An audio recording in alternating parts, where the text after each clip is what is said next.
Kalau UGM sudah menyatakan bahwa ijazah itu asli, apalagi yang mau dipersoalkan? Ya kan? Yang dituntut jangan Jokowi dong. Kalau yang dikeluarkan oleh UGM itu palsu, tuntut UGM aja. Yang tidak menginginkan Anies maju itu kan pasti bukan Jokowi, karena Jokowi nggak punya kepentingan lagi. Nah, bisa jadi ya dari kalangan PDIP justru yang ingin Anies itu tidak maju supaya Ganjar lebih besar dukungannya kan gitu. Rebutan-rebutan dengan Prabowo perlu membangun kedewasaan dalam berpolitik. Itu biasa. Makanya politik ini kan berkaitan dengan sejarah. Ya kan? Perjalanan sejarah itu seperti apa. Kita lihat figur-figur tokoh-tokoh tertentu yang mereka tetap tegar melawan. Ya kan? Sekarang ketua umumnya Kaesang. Anaknya kan. Secara fisiologis bagaimana nih saya menggantikan anak saya menjadi ketua umum. Ya kan? Walaupun nggak ada masalah secara... Udah benar istilah abang tadi itu sudah tepat itu. Ada kendala psikologis. Iya, kendala psikologis saja. Bahkan itu bisa diolok-olok tuh nanti bang. Iya, makanya itu kan bisa di framing lagi, dibesar-besarkan lagi, nggak pantas gitu kan. Pokoknya apapun dilakukan Jokowi pantas pun dianggap nggak pantas. Kalau bicara TBK dia blue chip atau enggak. Ya kan? Kalau ini blue chip bang. Kalau Pak Jokowi ini blue chip.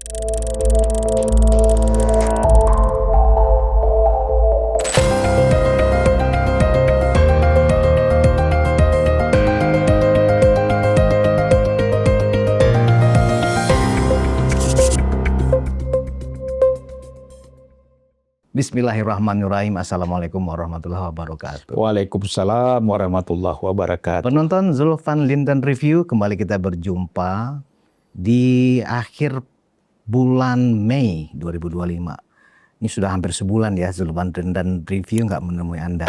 Nah karena ini review ya, kita akan mencoba mereview peristiwa politik yang terjadi hampir lebih kurang sebulan ini. Dan semuanya pasti sepakat bahwa yang menjadi tren isu politik mutakhir selalu nggak beralih dari persoalan atau polemik fitnahan soal ijazah palsu Pak Jokowi. Nah, saya ingin mendengar ulasan politisi senior Zulfan Lindan ya yang sudah hadir bersama saya, yang mungkin baru 2-3 hari baru kembali ke tanah air setelah sebulan ada di negeri kincir angin. Apa kabar Bang? Alhamdulillah. Selamat. Terima kasih Pak Budius Piliang. Seger. Konsensus. Seger abang nih kayaknya nih. Setelah menghirup udara segar ya di Belanda. Kita ini kan udah nggak bicara tempat lagi. Oh gitu. Dimanapun kita harus segar. Tempat itu tidak menentukan kita, tapi kita yang menentukan tempat. Luar biasa. Berarti tempat Pak Jokowi juga menentukan, ya kan, saat ini. Nah, Bang, kalau menurut versi abang nih, ya sebagai seorang politisi senior, sebagai seorang aktivis gitu. Kalau kita melihat dari mencermati ya Bang ya, Pak Jokowi ini kan sebenarnya kan sudah seperti kita Bang, rakyat biasa. Tetapi peristiwa politik kita hampir sebulan inilah ya, itu sentralnya masih ditarik matinya oleh sosok Jokowi. Yang sekarang ini ditarik-tarik persoalan ijazah palsu, ya kan. Dan ini sudah masuk ke proses hukum. Nah di balik ini Bang, secara politik abang melihat sebenarnya ijazah palsu ini sebenarnya memang ini persoalan hukum, persoalan kebohongan yang dituduhkan oleh mereka, atau ada apa di balik ini semua Bang? Ya terima kasih Budius atas undangannya. Abang bisa main ulu-ulu juga di sini. Sebenarnya bagi saya ya, untuk membicarakan persoalan-persoalan politik yang sedang hangat sekarang ini, terutama menyangkut persoalan ijazah Pak Jokowi, soal kepalsuannya, dan kemudian Barreskrim, lalu UGM, itu sudah menjelaskan secara terbuka bahwa ijazah itu adalah asli. Itu kan. Nah, sebenarnya kan kita kalau masih berkutat di permainan-permainan seperti ini, maka kita tidak akan maju-maju. Nah, oleh karena itu menurut saya, kawan-kawan yang mempersoalkan soal ijazah ini mengajak kita mundur, gitu. Bukan mengajak kita untuk maju ke depan. Kalau untuk kita maju ke depan, yang kita kritisi itu bukan soal ijazah, ya kan? Menurut saya ijazah itu penting bagi seseorang yang sudah melalui berbagai macam proses pendidikan. Ya, Pak Jokowi misalnya sudah melalui proses itu dapat ijazah, UGM sudah keluarkan, sudah STEM, bahkan kalau kata Pak Mahfud MD bahwa kalau UGM sudah menyatakan bahwa ijazah itu asli, apalagi yang mau dipersoalkan, ya kan?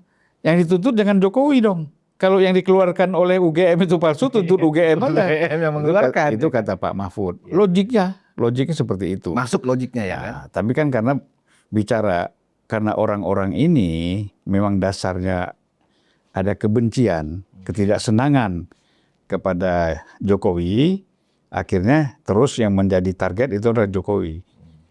Ya, untuk dipersoalkan, dipermasalahkan. Nah, kalau ini terus berjalan lama, saya kira udah hampir berbulan-bulan ini ya. Apalagi nanti masuk ke pengadilan, proses pengadilan panjang lagi. Nah, ini kita nggak maju-maju, gitu. Jadi kapan pemerintahan ini mau bekerja? Walaupun Jokowi bukan lagi presiden ya, tetapi kan situasi politik ini kan mengganggu, ya kan? Karena sebagian masyarakat pendukung Jokowi juga masih cukup besar ya, yang simpatisannya juga cukup banyak gitu loh. Jadi udahlah. Kita sebenarnya tidak ingin membahas masalah seperti ini. Justru kalau saya ingin menjelaskan bahwa tentang sosok Jokowi itu seperti apa sih? Iya, kenapa kan? sih Bang? Nah, kemudian masih banyak yang mengkhawatirkan, yang merasa perlu mempermasalahkan keberadaan Jokowi misalnya. Pertama kalau kita lihat, Jokowi ini punya strength ya, punya kekuatan. Kekuatan dia pertama adalah kalau dalam dunia organisasi corporate, ya, kekuatan Jokowi itu kan jelas dia ini seorang mantan presiden. 2 periode. 2 periode, figur yang sampai saat ini masih punya pengaruh dalam dunia politik kita. Itu satu. Kedua, Jokowi ini, relawan-relawan Jokowi ini masih solid. Gitu. Berada di belakang Jokowi dan mendukung Jokowi. Belum lagi sebagian masyarakat, apakah karena Jokowi dulu rajin turun, karena sembako, karena lain-lain, itu juga masih tersedot pada figur Jokowi ini. Itu kekuatan-kekuatan yang menurut saya perlu diperhitungkan. Dan ini juga yang saya kira diperhitungkan juga oleh lawan-lawan politik Jokowi.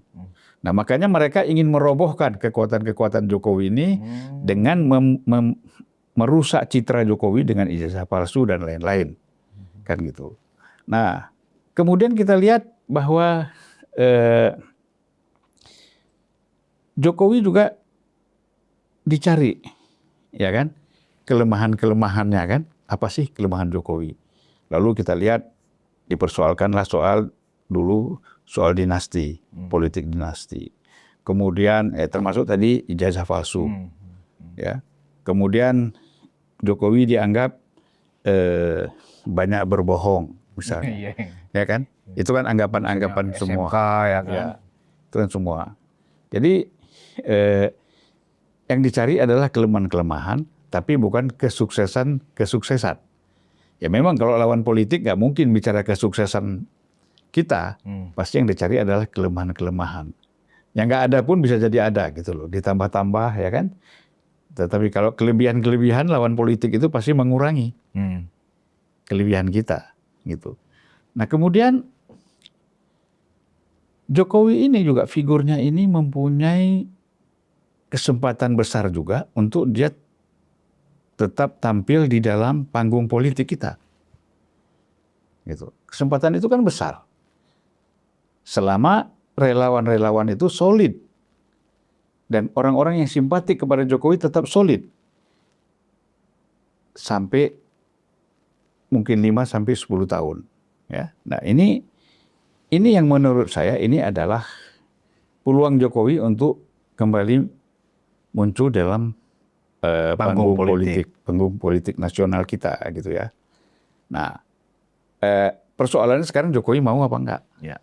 Ya kan? Kalau peluang itu besar. Nah, jadi kembali kepada Jokowi mau atau tidak. Gitu. Nah, kalau kita bicara kelemahan Jokowi itu apa? Kelemahan Jokowi adalah dia memang tidak mempunyai partai politik yang langsung di bawah otoritas dia. Misalnya SBY itu punya Partai Demokrat, PDIP, punya apa? Megawati punya PDIP. Lalu Prabowo ada Gerindra. Nah, Jokowi kan nggak ada. Nah, bagaimana dia mengorkestrasi kekuatan-kekuatan politik dia ini tanpa mempunyai partai politik? Itu bisa bertahan lama atau tidak? Ya kan? Nah, mungkin untuk itu bisa bertahan lama, dia mesti punya partai politik. Kita nggak tahu partai mana yang dia pilih. Apakah PSI, Partai Solidaritas Indonesia, yang sekarang sudah digaung-gaungkan oleh kader PSI, menginginkan Jokowi menjadi ketua umum partai politik, partai PSI misalnya. Kemudian ada juga sebagian di Golkar menginginkan Jokowi memimpin Golkar misalnya. Kalau P3 kan sudah lewat. Hari ini sudah Munas, ya kan? Kita belum tahu siapa calon ketua umumnya. Nah, kalau partai-partai lain kan mungkin peluangnya belum ada ya. Jadi gitu. Jadi, nah kalau Jokowi ini mempunyai partai politik, menurut saya ini kekuatannya masih luar biasa gitu loh. Nah, untung ruginya apa? Gitu loh. Nah, untung ruginya Jokowi itu kalau dia kekuatan dia, kalau dia misalnya secara pribadi memimpin partai politik, ini relawan juga bisa terbelah. Berarti termasuk ancaman itu, Bang? Ya, relawan juga bisa terbelah. Itu kan pertimbangan-pertimbangannya ya. Artinya tidak semua relawan juga menerima satu partai politik secara utuh. Ya kan? Sehingga ketika Jokowi masuk, mereka bisa melemah gitu loh dukungannya kepada Jokowi, kecuali mereka yang bergabung di dalam partai itu. Yang tidak bergabung kan pasti mencari jalan lain, partai lain yang mungkin mereka sekarang juga masih independen gitu loh. Nah ini jadi memang tidak mudah ya bagi Jokowi mengambil langkah-langkah atau sikap-sikap politiknya di dalam konteks memimpin partai politik itu loh. Nah, tapi kan itu semua kembali tentu Jokowi ini kan punya tim ya, punya orang-orang yang menganalisis, punya orang-orang yang memang bisa memberi masukan-masukan kepada dia mana yang terbaik yang harus dipilih untuk dia tetap bisa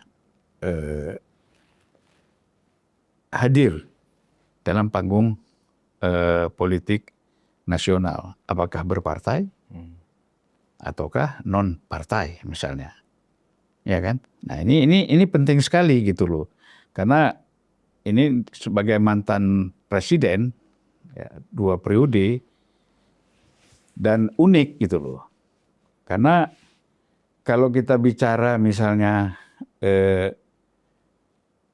Gus Dur, ya kan? Atau kita ambillah mulai dari Habibie setelah Orde Baru.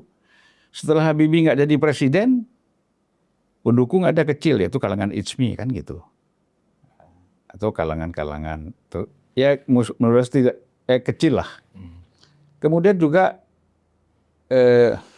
Gus Dur misalnya. Ya daihatnya Gus Dur itu sebagian di kalangan NU, tidak semua. Ya kan? Mengapa saya bilang sebagian? Karena buktinya sebagian lebih cenderung kepada Muhaimin yang PKB, memimpin PKB, bukan kepada Gus Dur. Walaupun pendukung Gus Dur itu juga lumayan besar dari Nahdien kan gitu. Nah, jadi kalau kita bicara soal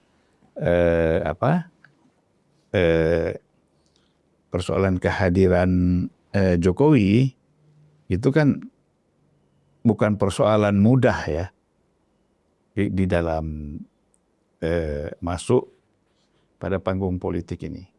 Karena ini harus kan continuity-nya ada nggak? Apa ini selesai?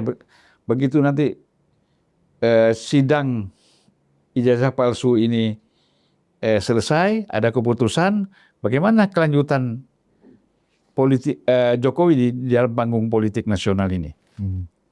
Ya kan? Nah, itu menurut saya sangat penting dipertimbangkan oleh tim-tim yang ada di lingkungan Jokowi. Nah, jadi kemudian SBY misalnya kita lihat. Ya, tadi Megawati misalnya, dia ketika dia tidak lagi menjabat sebagai presiden, ya kalangan pendukungnya ini kan dari internal PDIP yang paling besar kan, wajar, karena dia ketua umum partai gitu loh. Tapi dari luar kan tidak besar, ya. Dari eksternal partai itu tidak besar gitu loh.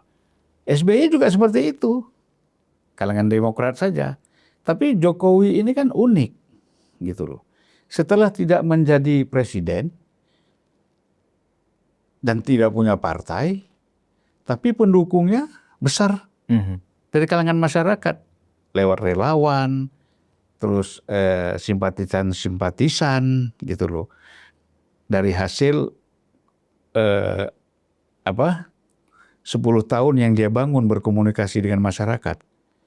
Walaupun sebagian orang tidak puas, tidak senang, itu soal lain. Tapi kan masyarakat merasa bahwa puas dengan apa yang dilakukan oleh Jokowi selama 10 tahun itu. Gitu loh. Okay. Nah, jadi inilah yang kita lihat. Mengapa Jokowi itu selalu dipersoalkan? Ya, karena dia mempunyai keunikan itu. Jadi karena itulah kemudian orang-orang yang menjadi panggung depan ya, aktor di panggung depan yang mempersoalkan ijazah Pak Jokowi itu ternyata mungkin dari penjelasan Abang ini ya, Jokowi ini ternyata menjadi ancaman Bang bagi mereka kan gitu ya, bagi orang-orang yang mendesain ya seolah-olah Pak Jokowi ini punya cacat nih, ternyata mempunyai ijazah palsu. Karena kalau Pak Jokowi nggak dirusak reputasinya menuju perebutan kekuasaan 2029, ini faktor yang sangat signifikan. Karena itu diganggu. Nah, kira-kira masa sih Pak Jokowi nggak tahu Bang? Ini siapa yang mengorkestrasi? Saya kira dia tahu lah. Tahu ya? Saya kira dia tahu, tapi mungkin tidak disebut. Ya, lawan-lawan politik Jokowi itu kan jelas kan. Kalau kita lihat siapa lawan politik Jokowi, ya secara kasat mata kan sudah kelihatan. Katakanlah kan, organisasi ya. Pertama kan para pendukung Anies. Oke. Yang udah pasti. Kedua para pendukung Ganjar. Dua-duanya itu kan kecewa, ya kan. Sebenarnya kan kalau pendukung Anies itu kecewa kepada Jokowi itu nggak punya alasan. Tapi kalau pendukung Ganjar karena PDIP, mereka merasa bahwa Jokowi itu adalah kader PDIP tadinya, yang kemudian diberhentikan, gitu kan. Ini kan wajar mereka merasa tidak puas gitu loh. Nah sekarang kan yang paling banyak bersuara soal ijazah palsu ini kan pendukung Anies. Apa dasarnya mereka ini marah dan kecewa dengan Jokowi? Peluang sudah diberikan untuk maju sebagai capres, tidak dihambat. Bahkan saya tahu betul bahwa Jokowi itu termasuk yang paling depan untuk meminta kepada KPK tidak usah memproses Anies. Gitu. Ya kan? Menurut saya itu jalan yang benar gitu loh. Karena eh, yang tidak menginginkan Anies maju itu kan pasti bukan Jokowi, karena Jokowi nggak punya kepentingan lagi. Nah, bisa jadi ya dari kalangan PDIP justru yang ingin Anies itu tidak maju supaya Ganjar lebih besar dukungannya kan gitu. Rebutan-rebutan dengan Prabowo tinggal kan. Nah, ya selain itu kita melihat bahwa ketidakpuasan PDIP itu karena dengan Jokowi keluar dari PDIP, ya ini kita tidak bicara keluar dalam konteks administratif ya, keluar dari ruang politik PDIP, kemudian masuk ke ruang politiknya mendukung Prabowo, nah itu kan perubahan besar terjadi gitu loh. Ya, perubahan besar terjadi sehingga Prabowo melejit jauh meninggalkan Ganjar dan meninggalkan Anies di dalam survei-survei lembaga survei yang ada. Bahkan lembaga-lembaga survei yang memang dibayar oleh Anies dan oleh pendukung Anies dan oleh pendukung Ganjar. Partai-partai pendukung itu. Sehingga dari hasil survei pendukung-pendukung ini kelihatan bahwa Prabowo memang sudah unggul gitu. Terutama kenapa? Seperti Prabowo bilang sendiri, seperti prediksi kita pada bulan Mei 2023 bahwa Jokowi pasti akan mendukung Prabowo. Nah, ini kekecewaan-kekecewaan ini menumpuk gitu loh. Nah, apalagi ini alasannya Pilpres sudah selesai. Nuntut di MK gagal. Apalagi kita cari ini. Oh, ijazah palsu. Diangkat lagi. Nah, kenapa nggak diangkat sejak dulu? Sejak 2014, sejak 2019, ya kan? Oke, 14 lupa lah, gitu kan. 2019, gitu kan. Sebenarnya udah Bang, kan sudah ada 2 terpidana kan gara-gara mempersoalkan ijazah palsu ini kan. Justru mereka akhirnya masuk penjara kan gitu. Lah iya, itu kan gaungnya kecil dibandingkan dengan sekarang, ya kan? Framingnya kan tidak sebesar sekarang, ya kan? Sekarang di framing ya kan dengan berbagai macam gitu loh. Nah, jadi kalau kita lihat dari sisi itu, sebenarnya ini betul-betul kekecewaan yang melahirkan kebencian. Nah, jadi orang-orang ini tidak menerima kekalahan dalam pertarungan. Jadi kayak anak kecil, ya kan? Kayak anak kecil, kalau kalah terus bilang, ya Prabowo pasti menang lah, ya kan? Karena dia dukung Jokowi kan gitu. Dulu kan anak-anak kecil gitu kan, kalau berantem berkelahi antar satu anak kecil, ya dia menang lah karena abangnya kan petinju. Ya kan? Nah, jadi logika-logika pemikiran dangkal seperti ini tidak boleh menular kepada kita dan generasi-generasi muda kita. Jadi tidak membangun kedewasaan di dalam berpolitik, ya kan? Saya lihat kan kita melihat misalnya. Habibie ketika tidak bisa maju lagi sebagai capres, ya kan? Dia biasa aja, ya kan? Gak ada tuh protes-protes ke Gus Dur. Gus Dur pun ketika diturunkan di DPR dengan sidang istimewa dari presiden, gak juga dia ribut-ribut. Ya sudahlah, NU juga nggak mencak-mencak, nggak demo-demo besar-besaran, walaupun bisa mereka lakukan itu. Betul. Nah, lalu kita lihat juga Megawati. Nggak ada waktu itu mengerahkan masa PDIP kemana-mana atas kekalahan dia. Betul nggak? Nah, kemudian juga SBY juga seperti itu. Selesai aja gitu. Jadi kalau kita lihat memang bisa menerima kekalahan lah. Prabowo pun berapa kali kalah dalam pemilu bisa menerima kekalahan. Berjuang lagi. Nah, ini patriot begitu. Seorang heroik patriot, apa ya istilahnya kepahlawanan itu ya. Nah, jadi jiwa kepahlawanan itu mesti jiwa satria lah Bang ya. Jiwa satria itu mesti ada. Kalah, bangun lagi. Kalah, bangun lagi. Ya kan? Jangan kalah terus kecewa. Ya, apa kata orang mental pecundang Bang. Ya itu. Itu yang sekarang yang paling bahaya kalau mental pecundang itu menular kepada banyak pihak, kepada generasi yang lebih muda lagi, kepada anak-anak muda, mahasiswa. Nah, ini rusak bangsa kita ini. Ini nggak boleh dicontoh. Jangan ini jadikan contoh gitu loh. Nggak boleh meneladani sesuatu yang salah. Gitu. Kalau menurut saya teladan di dalam dunia politik kita yang paling pas itu Prabowo. Kenapa? Ya itu tadi. Kalah 2009. Bisa Teriak benar gitu ya. kalah kan? Bikin partai. Ya, bikin partai. Kemudian 2014 kalah. Maju lagi. 2019 kalah. Maju lagi. Maju lagi. 2024 maju lagi, ya kan? Nah, ini yang kita perlukan seorang pemimpin yang memang mempunyai komitmen dan kesadaran dan kebesaran jiwa untuk melakukan sesuatu. Abang sedang ingin memberikan pesan ke Anies dan Ganjar kayaknya ini. Iya, bukan Anies dan Ganjar aja. Karena kan dia yang sakit hati sampai sekarang, Pak. Sebenarnya kalau Anies dan Ganjar udah selesai. Ya kan? Mereka juga nggak terlalu mempersoalkan ini. Udahlah kalah, kita kalah. Ya kan? Tetapi apalagi Anies ngapain dia kecewa, orang wakil presidennya juga jadi menteri kok jadi Menko kan. Ya, Aniesnya aja nggak jadi apa-apa kan.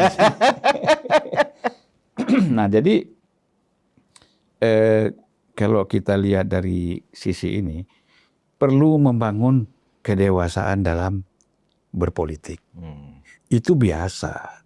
Makanya politik ini kan berkaitan dengan sejarah. Ya kan? Perjalanan sejarah itu seperti apa. Kita lihat figur-figur tokoh-tokoh tertentu yang mereka tetap tegar melawan. Ya kan? Saya ingat tuh kalau kita lihat di Venezuela, Hugo Chavez itu masuk penjara berapa kali. Ya kan? Keluar penjara calon lagi, masuk lagi. Keluar penjara calon lagi, akhirnya menang gitu. Nah emang pemimpin-pemimpin figur-figur yang tangguh itu harus seperti itu. Gitu. Ya kan? Nah, kita senang mendengar bahwa Anies katanya mau membuat partai politik. Ya kan? Untuk maju lagi 2029. Itu bagus. Diwujudkan, direalisasikan. Jangan belum apa-apa, nggak mungkin menang, percuma, maju. Kan jadi kacau, ini mental kalah kan? Gitu. Artinya apa? Keyakinan dan optimisme pada dirinya nggak ada.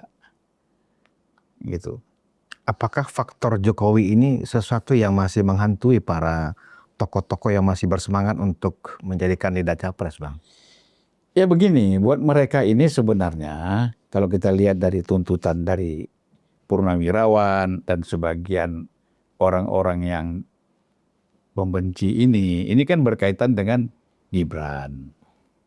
Ya, bahwa mereka khawatir misalnya kalau ada apa-apa terjadi kepada Prabowo, maka yang akan menjadi otomatis menjadi presiden itu Wapres gitu kan. Loh, kalau bicara kesehatan, Pak Tri itu umurnya berapa sekarang? Udah mau 90, Bang. Udah mau 90, sehat-sehat aja kan. Masa Prabowo masih 72 dikhawatirkan? Ini kan seperti Tuhan ini mengkhawatirkan umur orang. Ada terjadi apa-apa terhadap Prabowo. Jelaskan dong apa? Ditembak. Siapa yang mau menembak? Gitu kan. Nah jadi sakit, orang faktanya sehat, bugar ya kan. Tadinya jalannya agak sedikit miring, sekarang udah lurus kan. Udah dioperasi kan. Iya. Dan itu memang ada penyakitnya kan. Dan sekarang sudah sembuh gitu loh. Jadi mengkhawatirkan Prabowo akan berhenti di tengah jalan nih. Di tengah jalan. Lucu aja. Mereka ini buktinya. Ya kan? Umurnya masih panjang-panjang semua tuh Purnawirawan yang menuntut itu. Jadi nggak logik gitu loh. Nggak logik. Alasan-alasannya itu tidak pas gitu loh. Nah, secara konstitusional kalau sudah terpilih ya udah terima aja. Ya kan? Bagaimana kita dulu terus terang saja bisa menerima. Kita tahulah secara undang-undang Gus Dur tuh nggak bisa jadi presiden. Orang nggak bisa melihat kok. Ya kan? Dunia juga kaget bagaimana orang yang tidak bisa melihat jadi presiden. Ya kan? Tapi sudah jadi. Terus masa PDIP-nya ngoyo nuntut sana ke pengadilan ini itu, ya udahlah. Memang begitulah jadinya gitu. Iya. Ya kan? Nggak ada yang ribut. Nah itu menurut saya bahwa orang tuh tidak bisa menerima kekalahan, ya kan? Orang seperti Pak Tri itu dimanfaatkan saja, ya kan? Bukan masa Pak Tri masih berpikir untuk merubah konstitusi, untuk enggak lah, Pak Tri itu mau istirahat. Cuman karena datang orang rame-rame menghadap dia bilang begini bilang begitu, ya udah dia ikut aja kan. Nah kita doakan Pak Tri sehat, ya kan, selamat gitu loh. Semoga tidak lagi dibawa terombang-ambing oleh kepentingan politik segelintir orang gitu. Benar Itu itu. Budius. Terakhir nih Bang, tentang apa yang Abang bilang, Pak Jokowi itu juga sekarang digadang-gadang untuk ditarik nih ke partai-partai untuk menjadi ketua umum dan seterusnya. Nah, kalau kita lihat orang bikin partai itu kan kekuasaan, Bang. Megawati 99 bikin partai PDIP, kan ingin jadi presiden. Kemudian SBY bikin Demokrat, ingin jadi presiden. Gus Dur dulu bikin PKB. Gus Dur juga ingin jadi presiden. Sampai ke Pak Prabowo. Nah, Pak Jokowi udah jadi presiden, Bang. 2 periode malah. Dengan pengaruh yang signifikan sampai sekarang. Buat apa lagi Pak Jokowi harus menjadi ketua umum atau bikin partai, Bang? Ya seperti saya katakan tadi, sebenarnya semua kepingin, buktinya Megawati kan mantan presiden, maju lagi 2 kali kan? Maju lagi 2009 kan? Untuk menjadi presiden, nggak diprotes orang. Jadi sebenarnya katakanlah Pak Megawati cuma 3,5 tahun ya. Kemudian Jokowi Sudah 2 periode. 2 periode gitu kan. Apalagi gitu. Nah begini, sebenarnya biasa di luar negeri itu, seperti Obama misalnya, itu tetap ingin mengabdi lagi. Tapi mungkin tidak untuk menjadi presiden kan nggak mungkin secara undang-undang, secara konstitusi kan nggak mungkin. Tetapi kan 10 tahun belum tentu visi dan misinya bisa terwujud. Nah, kalau dia bisa berkontribusi untuk visi dan misinya bisa terwujud, karena waktu 10 tahun tidak cukup, kemudian dia bisa menyalurkan ini lewat presiden yang lain, terutama Prabowo misalnya. Nah, bagaimana dia membangun sinergi? Ya kan? Karena kan mereka pernah bersama-sama 5 tahun antara Prabowo dengan Jokowi. Ya kan? Nah ini kan mereka ingin tetap bersinergi. Apa-apa yang diketahui oleh Prabowo yang belum diselesaikan oleh Jokowi dan itu pantas untuk dilanjutkan, dilanjutkan.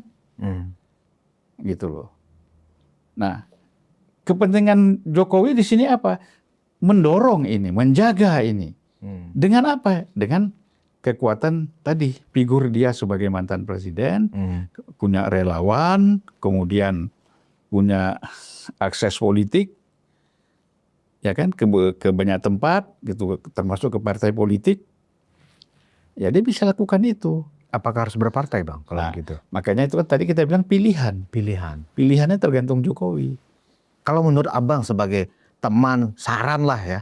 Menurut Abang apa saran yang terbaik buat Pak Jokowi? Di antara keinginan-keinginan Pak Jokowi kan bagus tuh untuk mengawal. Supaya visi misi yang sudah disusun dan sudah jalan separuh itu tetap sampai berjalan terus. Apa Bang saran Abang? Ya tadi, kadang-kadang kan untuk mengorkestrasi misi dan visi tadi dengan kekuatan relawan dan simpatisan itu memang tidak cukup dalam politik. Memang karena proses demokrasi kita dilalui melalui partai politik. Ya kan? Nah oleh karena itu bagi Jokowi penting ini mempunyai partai politik. Tentu pilihannya yang paling tepat itu adalah PSI kan. Gitu. PSI itu kan tempat yang menurut saya paling pas buat Jokowi. Hanya kan memang kadang-kadang orang ada kendala psikologis bagi Jokowi. Apa kendala psikologisnya? Sekarang ketua umumnya Kaisang, anaknya kan. Secara psikologis bagaimana nih saya menggantikan anak saya menjadi ketua umum? Ya kan? Walaupun nggak ada masalah secara Udah benar istilah abang tadi itu sudah tepat itu. Ada kendala psikologis. Iya, Ya. kendala psikologis saja. Bahkan itu bisa diolok-olok tuh nanti bang. Iya, makanya itu kan bisa di framing lagi, dibesar-besarkan lagi, nggak pantas gitu kan. Pokoknya apapun dilakukan Jokowi pantas pun dianggap nggak pantas, ya kan. Yang paling pantas nanti Jokowi menyembah-nyembah mereka itu, nah itu wah, pantas tuh. Tapi selama di luar itu dianggap nggak pantas, gitu. Nah, memang betul bahwa kalau Jokowi yang memimpin Partai Solidaritas Indonesia, partai itu akan meledak ini. Abang yakin itu? Oh yakin saya, ya kan. Dengan figur Jokowi itu kan orang masih. Nah sekarang Sabar minum ini bang. ya tujuannya apa? Kan tujuannya kan nggak mungkin dia untuk maju sebagai presiden, ya kan. Nah, Untuk meloloskan sampai Senayan aja barangkali bang. ya itu kan kekuatan politiknya kan di sana. Karena sesungguhnya secara hakiki partai politik itu adalah pintu gerbang demokrasi kan. Kita nggak bicara partai kita sekarang seperti apa, tapi kalau bicara teori keberadaan partai politik itu adalah sebagai gerbang yang menjaga gerbang demokrasi kita, gitu loh. Nah, jadi membesarkan PSI, masuk di parlemen, mempunyai akses politik langsung, gitu. Tidak lagi main di luar. Kalau nggak punya partai politik kan main di luar aja tuh. NU pengikut 40 juta lebih, tapi main di luar. Muhammadiyah 20 juta lebih pengikutnya, anggotanya, masyarakatnya, tapi main di luar. Ada partai kecil, iya kan? Partai kecil punya posisi threshold parlemen thresholdnya pas-pasan, tapi punya akses politik, gitu. Nah, menurut saya kalau Pak Jokowi itu masuk ke dalam PSI, memimpin PSI, kemudian PSI ini menjadi besar, maka akses politiknya langsung, tidak main di luar lagi, gitu loh. Komunikasi dengan presiden sebagai pimpinan partai politik. Bagaimana mengatasi relawan yang ada yang pro, ada yang kontra terhadap rencana Pak Jokowi itu gimana? Kembali lagi dibangun kesepahaman di antara, sebenarnya kan sebahagian besar relawan itu pro lah, ya kan. Tapi sebahagian mungkin masih banyak, ada juga yang belum setuju gitu. Tapi itu kan bisa pelan-pelan di approach, di bagaimana mengakomodir itu. Nah, saya kira Pak Jokowi jago lah itu. Belum lagi artinya itu bukan sesuatu yang membuat Pak Jokowi berat untuk nggak enak sama teman-teman relawan. Bukan itu faktor yang berat untuk Pak Jokowi untuk memutuskan kan, yang minta itu kan sebagian kawan-kawan relawan itu kan meminta Pak Jokowi ini buat partai baru. Ya kan? Nah, kan gitu. Itu kan lebih berat lagi, Bang. Ya pasti dibandingkan dengan PSI lebih berat. Karena PSI sudah 2 kali ikut pemilu. Infrastrukturnya sudah ada. Sudah ada infrastruktur, tinggal bagaimana memperkuat infrastruktur kan gitu. Nah, sebenarnya kan banyak orang yang khawatir kalau Jokowi ini mimpin partai. Ya kan, bisa tergerus itu. Banyak juga nanti partai yang tidak lolos nih. Karena suaranya, ya kan. Kalau Jokowi itu menjadi ketua umum partai PSI misalnya, ya. Ini kita nggak persoalkan Jokowi mau atau tidak. Iya. Kalau dia mau, pasti ada suara PDIP yang lari ke sini. Mungkin Demokrat juga ada. Ya, yang nasionalis ini masuk ke situ gitu. Ya kan? Yang yang mungkin yang nggak masuk ke sini ini PKS, ya kan? P3 gitu loh. PKB masih bisa, ya kan? Nasdem yang lain masih bisa. Nah ini kekhawatiran seperti itu. Kalau Gerindra mungkin ya masih bisa jadi nomor 1 ya dalam pemilu 2029 kalau Prabowo maju lagi sebagai calon presiden, gitu loh. Kalau PSI ya nggak ada calon presiden pun nggak masalah dengan figur, karena figur Jokowi ini masih dominan di dalam panggung politik kita gitu loh. Apalagi dengan mekanisme yang disebut dengan partai super TBK kan begitu, yang digaung-gaungkan oleh PSI sampai sekarang kan, partai super TBK. Pemilihannya itu langsung one man one vote, ya pemilu rayanya PSI. Kalau bicara TBK dia blue chip atau enggak? Ya kan? Kalau ini blue chip, Bang. Kalau Pak Jokowi ini blue chip. Q45 ini, Bang. Dia go public, blue chip, itu lain. Kan? Jadi pembeli sahamnya itu banyak, gitu loh.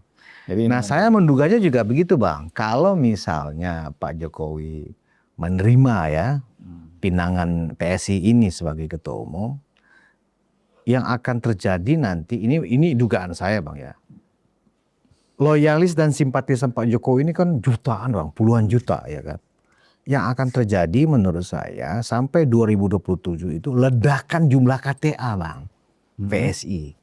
Orang semuanya simpatisan ini kalau kita perhatikan di sosial media, dimanapun Pak Jokowi nanti bergabung, mereka akan mendaftar sebagai anggota partai itu, gitu loh, Bang. Apalagi PSI.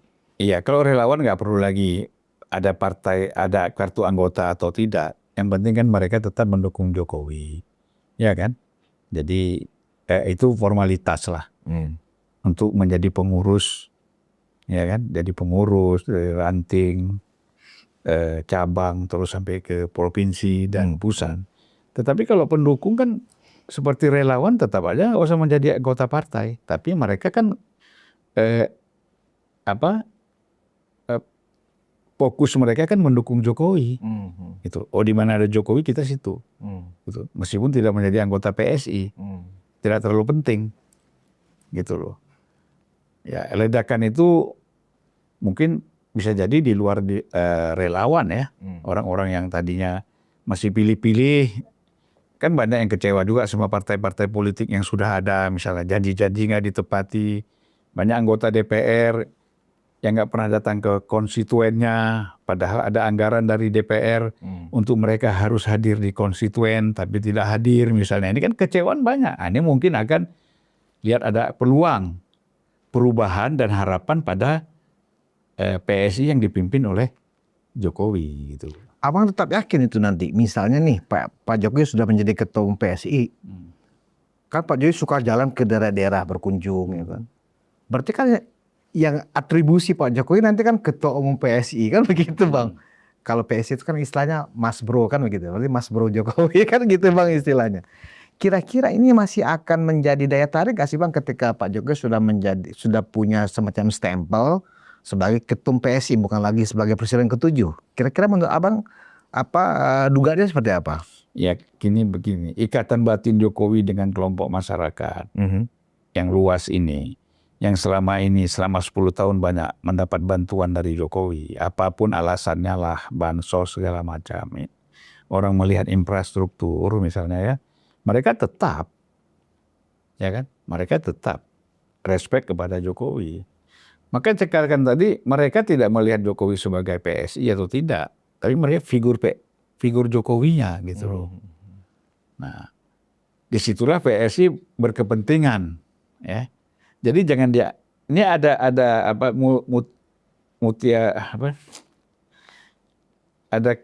ada semacam kecocokan gitu. Mutualisme simbolik, simbiosis. Simbiosis ya. Simbiosis mutualisme ya. Simbiosis mutualisme antara PSI dan Pak Jokowi. Oh. Ya kan? Sama-sama punya kepentingan nih. Iya, dan memang chemistry-nya sudah ada sejak lama. Tapi yang lebih besar kepentingannya itu PSI, bukan Jokowi. Betul. Ya kan? Karena PSI yang kepengen besar dengan kehadiran Jokowi. Iya. Ya kan? Oleh karena itu PSI ini mengharapkan betul, kader PSI, pengurus PSI, mengharapkan betul Pak Jokowi bersedia menjadi memimpin. Kita nggak tahu jabatannya apalah. Ya, tapi memimpin Partai Solidaritas Indonesia. Baik, Bang Zulfan, ini episode kita Zulfalin dan review yang terpanjang ini, Bang. Hampir 1 jam ini. Saya ini nggak bisa tidur dari tadi malam, masih jet lag ya. Makanya minta maaf lah ngomongnya terbata-bata, ya kan. Apalagi menghadapi Budius kita gemetar-gemetar juga. Paling bisa. Nah, Bang, sebagai closing statement, Bang, kita mau closing. Jadi ternyata apa yang terjadi saat ini, di mana Pak Jokowi seolah-olah digempur ya dengan masalah ijazah palsu ini, tetap sepertinya dari penjelasan Bang Zulfan tidak berpengaruh Bang. Tetap aja seorang Joko Widodo ini menjadi faktor yang sangat menentukan dalam politik mutakhir kita saat ini. Gagal mereka sebenarnya Bang ya. Ya segini, gini kan, di mata sebagian besar pendukung, hampir seluruh pendukung Jokowi ini, bila Jokowi menghadapi ancaman, mereka semakin solid, semakin besar. Tadi di rumah hanya ibu dan bapak, tapi begitu lihat aneh pembenci begini, anak ikut juga. Oh, jadi justru menumbuhkan orang makin bersatu. Ya, makanya daihat mereka muncul itu betul. semangat untuk mendukung Jokowi. Berarti mereka salah strategi, Pak. Nah, salah. Jokowi makin dibenci, makin dicaci maki, itu pendukungnya semakin besar gitu. Dan karakter umum masyarakat Indonesia kan suka sayang kepada orang terzolimi ya. Kalau saya jadi Jokowi, kaum pembenci itu saya perbanyak dan saya bayar terus. Supaya lebih banyak yang benci, solidaritasnya semakin besar. Betul. Jadi mereka salah. Salah. Harusnya mereka mendengarkan obrolan kita ini, Bang. Tapi kan ini nggak bisa. Iri dan dengki ini penyakit batin. Oh, ini lain. Iri, dengki, ini dendam, kitabnya benci. beda lagi nih, Bang. Kalau dalam bicara itu kan penyakit batin. Penyakit batin itu walaupun dia sebenarnya merasa bahwa kalau saya lakukan ini Jokowi untung. Tapi biar aja gue benci sama dia, sikat aja lah kan gitu. Yang nggak ada pun kita fitnah aja lah, kita buat-buat. Iya kan? Iya. Terima kasih Bang Zulfan Lindan. Sama-sama Pak Budius. Penonton Zulfan Lindan Review, demikian perbincangan kita dengan Bang Zulfan. Ya, ternyata betul bahwa seperti yang disampaikan Bang Zulfan, politik mutakhir kita ini tokoh sentralnya masih Pak Jokowi. Bahwa ada kelompok-kelompok orang yang berusaha untuk menghabisi Pak Jokowi dengan aneka isu yang murah dan receh seperti ini, ternyata nampaknya memang tidak berpengaruh. Pak Jokowi tetap menjadi seorang yang fenomenal dan signifikan dalam politik kita. Nah, kita berharap ke depan ya kan, semoga teman-teman ini juga berpikir ulang lah, apakah kerja mereka ini bermanfaat, menguntungkan atau tidak buat target-target mereka yang kita tahu semua untuk menjatuhkan Pak Jokowi. Demikian, kita berjumpa lagi di episode Zulfan Lindan Review berikutnya. Terima kasih atas perhatian Anda. Wassalamualaikum warahmatullahi wabarakatuh. Waalaikumsalam warahmatullahi wabarakatuh.